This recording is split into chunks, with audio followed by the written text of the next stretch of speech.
За өнөөдрийн ярих миний сэдэв бол татврын дарамт. За бизнесийн яагаад татврын дарамт гэж нэрлсэн бэ гэвэл бизнесийн ашигаас татвар төлдөггүй улс бол Монгол улс байгаа.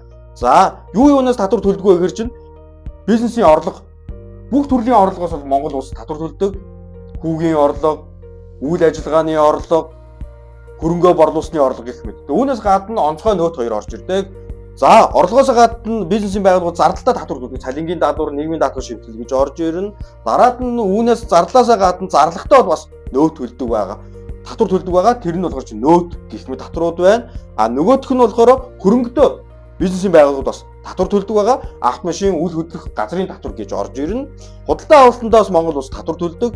Энд болохоор чи нөт, онцгой, гайл гэх мэт татварууд орж ирдэг байгаа. За энд болохоор чи нэг онцлог татвар байгаа.